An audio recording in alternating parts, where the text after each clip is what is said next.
Have you ever had a thought that pops into your mind and it scares you or it disturbs you or it makes you wonder, why would I even think that? If so, you're not crazy or broken, and you're certainly not alone. Today, I'm going to show you 3 types of intrusive thoughts that weren't necessarily preached in a sermon from behind the pulpit. And I'm going to tell you whether they're harmful, and then the one thing that you can do to stop them from controlling your life. But first, I need to start with this truth. Proverbs 23:7 says, "As a man thinks in his heart, so is he." So that bears the question, why am I having all these crazy thoughts? Well, you're in human flesh, and what we feed grows. And your enemy, the devil, all day and all night backs up his truck of negative thoughts and continues to dump them in your mind, and it's a problem for everyone. An intrusive thought is a thought that you didn't invite, you didn't want, and you can't seem to get rid of.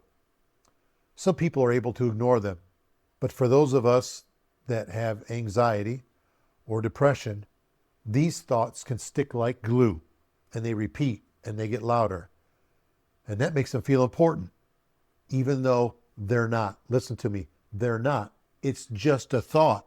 But the harder that you try to push it away, the stronger it comes back. Why? Because your brain thinks, if a thought keeps showing up, it must matter. That's why the Bible says in 2 Corinthians 10 that we're supposed to cast down imaginations and bring into captivity every thought to the obedience of Christ. Listen, not every thought belongs to you. Not every thought deserves your attention. Everyone has them, but not everyone gets trapped. You may have heard people say, everyone has intrusive thoughts. And that's true, but here's what they don't tell you. If you have anxiety and depression or OCD, and you experience these thoughts very differently than people who don't, someone without anxiety may think, well, that was weird, and just move on. But someone with anxiety thinks, why did I think that? What does it mean? Does this say something about me? Am I dangerous? And that right there is the trap. The thought isn't the problem. The meaning that you attach to the thought is the problem. Let me give you 3 types of intrusive thoughts that I see in the majority of people today. And again, a lot of preachers aren't talking about this today, but it needs to be talked with. And here's the first one.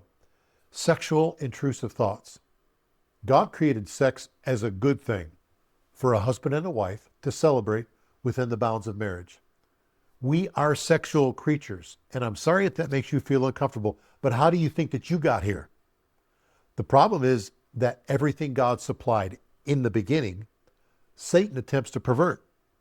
And so we often struggle with unwanted images, unwanted urges, unwanted questions.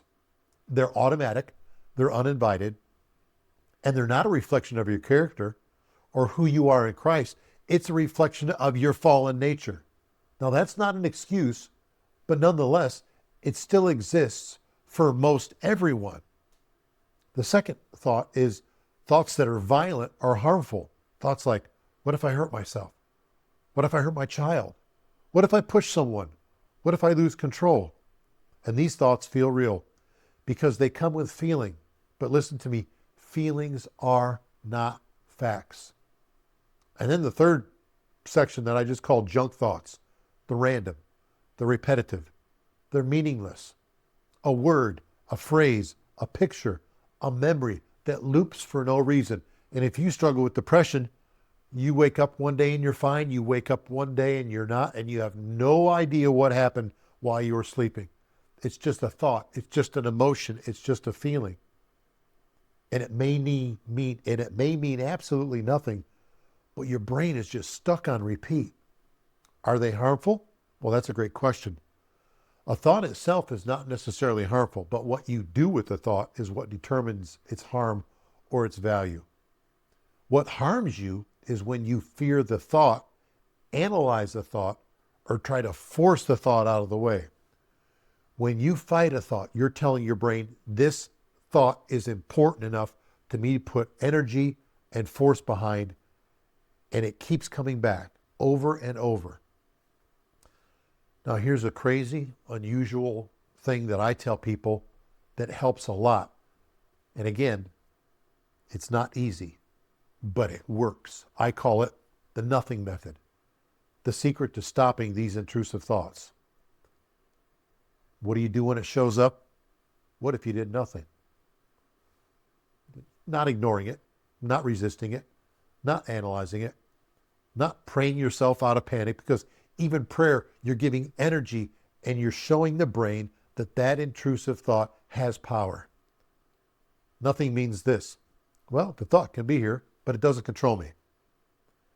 Why does this work? Because when you try to stop a thought, you give it value. And what has value, your brain protects. So instead, you could respond like this. Oh, there's that thought again. What if you said, hey, you're welcome to hang around, thought? I might have you all day, and that's fine. But my thoughts are not who I am. I'm covered by the blood of Jesus. I'm armored up. And if the gates of hell can't stand against me, how can this detestable thought win? Now listen, I know what you're saying. John, I can't do that. My thoughts are too graphic. They're too scary. But listen to me. Just that tone of voice shows me that you're giving energy to things that you don't need to be giving them to. Because the content of the thought doesn't matter. A thought is just a thought. And when you take away its meaning, you take away its power.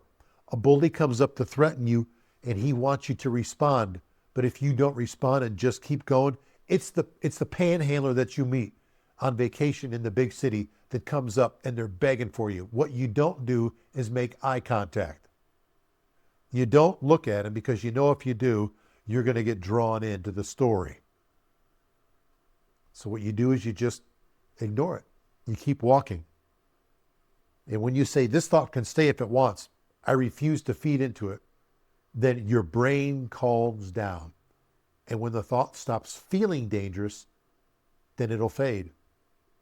I don't put a timeline on it. I don't chase progress. We live our lives.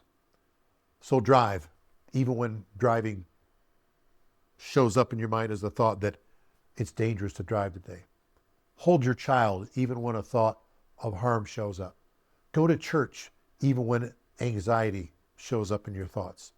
You see, every time you live your life, you suffocate the thought's power. And here's the truth that sets you free. Intrusive thoughts do not define you. They do not predict your future. They do not reveal who you truly are. The real you is found in Christ. 2 Timothy says, for God hasn't given us the spirit of fear, but of power and of love and a sound mind. And anyone who has struggled with addictions can tell you this. The thought of addiction still comes back. It's what you do with the thought that determines the outcome. Because you do have a sound mind, you can take back control, and you will walk in freedom. And you know this, if you're in addiction, if you struggle with anxiety or depression or OCD, when you give in to the thought, you automatically regret it because you know it was wrong.